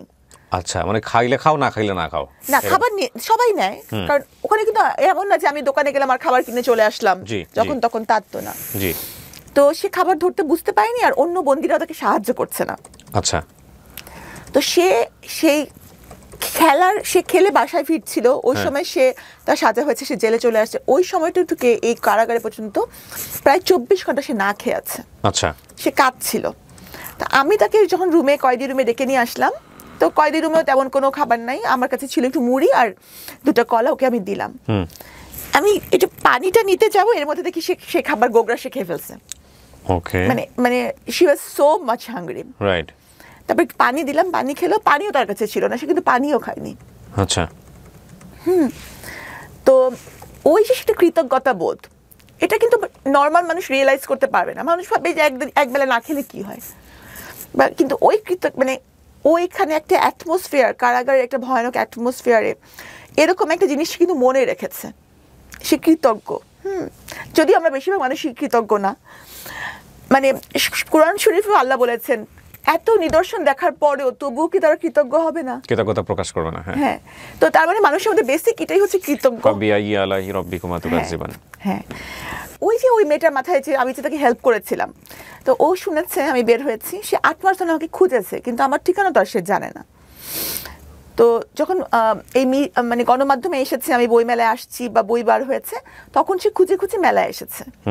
তখন সে আপনারা দেখেছেন যে সে এসেছে বা আমাকে কৃতজ্ঞতা জানাচ্ছে। ওইটাকে মানুষ যদি বলে যে সেটা একটা ছেলে বা তার সাথে আমার কোনো সম্পর্ক, এটা রটনা করা হয়েছে, হ্যাঁ, তাহলে সেই অপপ্রচারকে আপনি কিভাবে দেখবেন? এটা একটা বড় সমস্যা আমাদের জায়গা থেকে। তবে এটা ঠিক যে মানুষের এই জাজমেন্ট করার জায়গাটা বন্ধ করার কোনো সুযোগ নাই। মানুষ জাজমেন্ট করবে, ন্যাচারালি করতে চায়, কিন্তু আপনি যে অভিজ্ঞতার মধ্য দিয়ে যাচ্ছেন সেটা একটা মেয়ে হিসেবে আমাদের সামাজিক প্রেক্ষাপটের জায়গাটা থেকে, মানুষ হিসেবে জায়গা থেকে আমি বলতে পারি সেটা খুবই ভয়ানক একটা জায়গা। এবং এইখানে আপনার লার্নিংটা কি, মানে আপনার ভুলের জায়গা থেকে আপনি যদি বলেন, কোর্টকে আমি আলাদা করে রাখতে চাই, সেটা তো কোর্টই নির্ধারণ করবেন, কিন্তু আপনার ব্যক্তিগত শিক্ষাটা কি, কেন আপনার জীবনটা এরকম হলো, আপনি যদি বলেন। এটাই আমার ভাগ্যে ছিল, কারণ কারাগারে যদি আমি না যেতাম তাহলে কিন্তু আমি অনেক কিছু জানতে পারতাম না। আর আমার বাবা মার আমি কিন্তু নতুন জন্ম হয়েছে আমি মনে করি, এবং আমার বাবা মার এইটা স্থানটা আমি কারাগারে গিয়ে বুঝতে পেরেছি। মানে তারা যে আমার লাইফের জন্য এতটা জরুরি, তাদের ছাড়া যে আমার জীবন চলবে না, এটা আমি কিন্তু আগে উপলব্ধি কোনোদিনও করি নাই। ওখানে গিয়ে আমি করেছি, এবং প্রতি সিজদায় আমি বলতাম যে আল্লাহ আমাকে, তাড়াতাড়ি জামিনে দাও, শুধু ওনার কাছে ফেরত, মানে আমি যেন তাদের সেবা করতে পারি, কি যেটা আমি আগে করি নাই। এটাই আমার ভুল হয়েছে, যে আমি আমার বাবা মাকে অতটা গুরুত্ব দেই নাই যেটা আমার দেওয়া উচিত ছিল। আপনার সেকেন্ড হাজবেন্ড যিনি, ওনার সঙ্গে কি ডিভোর্স হয়ে গেছে? আমি তো বলেছি যে উনি আমার জন্য মরে গেছেন একদম। মানে ডিভোর্স, দেখবেন যে ডিভোর্সের পরেও কিন্তু মানুষের সম্পর্ক থাকে, কথাবার্তা বা অনেক কিছুই থাকতে পারে, এবং ডিভোর্সের ক্ষেত্রে দেখা যায় যে দুটা মানুষ ভালো হলেও ডিভোর্স হয়, কিন্তু উনি আমার কাছে একদম মৃত। কি কারণে মরে গেল উনি আপনার কাছে? এই যে আমার চোখের পানির জন্য তাকে ক্ষমা করা যায়, কিন্তু আমার বাবার চোখের পানির জন্য, আমার মায়ের চোখের পানির জন্য তাকে ক্ষমা করা যায় না। কারণ উনি কিছু করুক না করুক, এই পরিস্থিতিটা জন্য তো উনিই দায়ী, যার কারণে আমাকে এই পর্যন্ত আসতে হলো। তার জায়গাতেও তো একটা অ্যাকিউজ থাকতে পারে, সেও তো বলতে পারে যে না আমিও কিছু করিনি, আমি নির্দোষভাবে। সে হয়তো কিছু করেনি, কিন্তু আমি তো একেবারেই কিছু করিনি।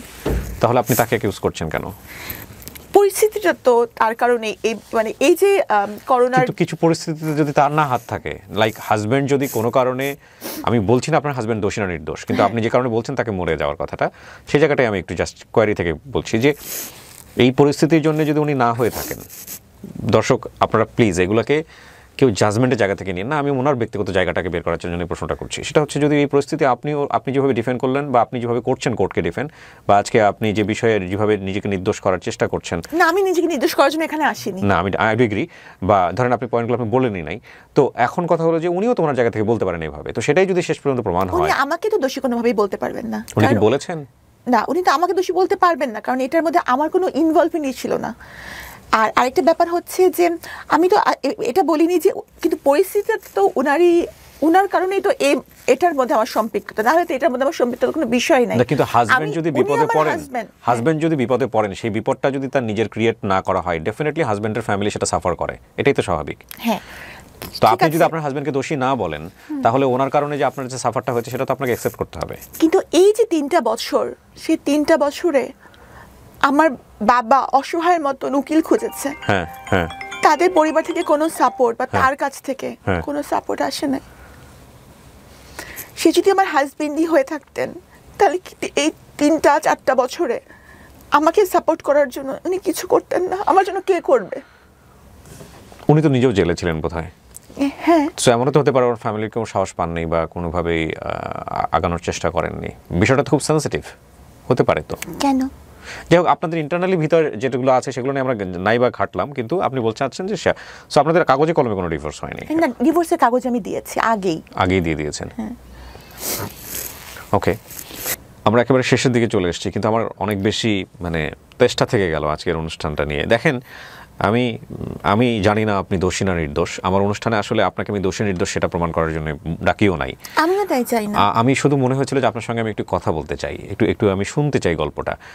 ডেফিনেটলি যেহেতু এটা চলমান অবস্থায় রয়েছে, কোর্ট মহামান্য আদালত যে রায় দিবেন সেই রায়ের প্রতি আমাদের বিশ্বাস করে সম্মান জানাতে হবে। এবং তবে এটা ঠিক, একটা মানুষ সমাজে জন্মগ্রহণ করার পরে, একটা পরিবারে জন্মগ্রহণ করার পরে সমাজ থেকে সে নেয়, পরিবার থেকে সে নেয়, রাষ্ট্র থেকে নেয়, তার পেছনে ইনভেস্ট করা হয়। সে একটা মেধা হয়ে সমাজে জন্মগ্রহণ করে এবং তারপরে সমাজকে সে কন্ট্রিবিউট করতে চায়। সেই জায়গাটায় যখন কোনো ব্যত্যয় ঘটে, তাহলে এই যে পুরো ইনভেস্টটা তার পেছনে হলো, এই ইনভেস্টটা তখন অপচয় হয়ে যায়। ডক্টর সাবরিনার মতো মানুষরা যখন কোনোভাবেই বিপদগ্রস্ত হন বা বিপদে পড়েন বা বিপথে যান, হ্যাঁ, আমি 3টা শব্দই রাখলাম এখানে, তখন দিন শেষে এটা আমাদের জন্যে ক্ষতি। এখানে এটা একটা বিষয় যদি আপনি ব্রডার অ্যাঙ্গেলে চিন্তা করেন। আর দ্বিতীয়ত চিন্তা করার বিষয় আছে যে ব্যক্তি মানুষ হিসেবে যদি আমি চিন্তা করি, দেখুন, ভুল শুদ্ধ সব কিছু মিলিয়ে মানুষ। আমি অপরাধী, আপনি অপরাধী। কারো অপরাধে সাজা হয়, কারো অপরাধে সাজা হয় না। কেউ পাপ করে সাজা পায়, কেউ পাপ করে সাজা পায় না। কিন্তু কোনো মানুষ ওই যে বললো না যে প্রায়শ্চিত্ত করে এসে যদি সে সুন্দরভাবে বাঁচার জন্যে সমাজে বাঁচতে চায়, তাহলে আমাদের যে সামাজিক দৃষ্টিভঙ্গির জায়গাটা, যে ও একবার জেল খেটেছে কিংবা ও যে একবার পাপ করেছে, এই যে দৃষ্টিভঙ্গির জায়গাটা থেকে তাকে আন্ডারমিন করা, এটা ভয়ঙ্কর রকমভাবে অন্যায়। এটা মানবিক জায়গা থেকেও অন্যায়। আমি জানি না কারণ ওনার ফিউচার কী হবে, তবে এই কথাটাকে আমরা নিয়ে আজকের অনুষ্ঠানটা শেষ করতে চাই। এটা অবশ্যই তাকে সুন্দরভাবে বাঁচার রাইট দিতে হবে, রেসপেক্টের সাথে। 8-10টা মানুষ যেভাবে পায়, তার রাষ্ট্রীয় অধিকার, ধর্মীয় অধিকারও, ঠিক আছে। এবং যদি সে অনুতপ্ত হয়, যদি সে প্রায়শ্চিত্ত করে এবং যদি তার সাজা হয় হওয়ার পরে। আর যদি ভুলবশত, উনি যে কেসগুলো বলেছেন, ভুলবশত কাউকে পেনালাইজ করা হয়ে থাকে বা ভুলবশত কাউকে সাজা দেওয়া হয়ে থাকে, তাহলে এটার যে এটার ক্ষতিপূরণ মনে হয় না দিন শেষে কেউ দিতে পারে। অসময় নামে একটা ছবি রিসেন্টলি দেখলাম, আপনারা হয়তো দেখেছেন, এটা অমির ছবি, এবং দিন শেষে এরকম পুরো ছবি শেষে এরকম একটা প্রশ্ন দিয়ে ছবিটা শেষ হয়। তো এগুলো আসলে আমাদের হয়তো একটা সময় অ্যাড্রেস করতে হবে, কারণ এটাও তো অপূরণীয় ক্ষতি একটা মানুষের জন্য। উনি কি পারবেন? যদি, আমি বলছি না ওনার বিচার কী হবে, বাট যদি শেষ পর্যন্ত ধরেন ওনার চাকরিতে উনি বহালি হলো, ওনার সব কিছু উনি রিটার্ন পেলো, উনি নিরপরাধ প্রমাণিত হলো, ওনার জীবন থেকে যে বছর চলে গেছে, ওনার জীবন থেকে যে মোটিভেশনগুলো চলে গেছে, ওনার জীবনের সবচেয়ে গোল্ডেন টাইমগুলো যে চলে গেছে, এগুলো কি কেউ ওনাকে রিটার্ন দিতে পারবে? বা যার ক্ষেত্রে হয় তাদেরকে কি আমরা রিটার্ন দিতে পারি না। সো এই অপূরণীয় ক্ষতির ভ্যালুটা কি? হ্যাঁ, হয়তো ওনাকে বেতন দেওয়া হবে, সেটা হয় সরকারি চাকরিজীবীদের ক্ষেত্রে, পুরা সমস্ত বেতন দেওয়া হবে, কিন্তু যে সম্মান, যে হানি, যে কষ্টটা সম্মান হানিকর অবস্থায় যেটা ফেস করতে হয়, উনি যাদের কথা বলেছেন এই বইয়ের মধ্যে, তারা যদি এরকম ফেস করে থাকেন, সেটা তাদেরকে কে ফিরিয়ে দেবে? খুব কঠিন কিন্তু। এবং সেই জায়গাটায় অন্তত সেই কাতারে আপনি নিজেকে সামিল করেন না, কারণ বিচারকের ক্ষমতা একমাত্র আল্লাহর, আর রাষ্ট্রীয়ভাবে তো রাষ্ট্রের নির্দিষ্ট একটা কাঠামো আছে, সুতরাং আমরা জাজমেন্টাল না হই, এটা হচ্ছে বিষয়। Sabrina, thank you so much, আমার ভালো লেগেছে আপনার সঙ্গে বসে। হ্যাঁ, আপনি সারা জীবন এরকম মানবিক থাকেন, যতটুকুভাবে নর্মাল লাইফ লিড করবেন, প্রায়শ্চিত্ত যদি করা হয়, ওই নর্মাল লাইফটুকুর প্রতি আমার জায়গা থেকে সবসময় আপনার প্রতি রেসপেক্ট থাকবে। কিন্তু আমারই হচ্ছে সব বন্দিনীদেরকে বাঁচতে দেন। এই বন্দিনী বইটা যখন মানুষ পড়বে তখন জানবে যে কিছু কিছু মানুষ অনেক কষ্টে আছে, তাদের জন্য কিছু করার সুযোগ আছে। আমার তো বাবা মা আল্লাহর মতে আছে, তাদের কেউ নেই। শেষ করছি প্রিয় দর্শক এবং শ্রোতা, আজকের লাইফটা একটু অন্য রকমের। আমি আবারও বলছি, আমি ডক্টর সাবরিনাকে এখানে জাজ করার জন্য আনিনি, আমার তার কথাগুলো শোনার খুব শখ ছিল। হ্যাঁ, আপনি কীভাবে নেবেন না নেবেন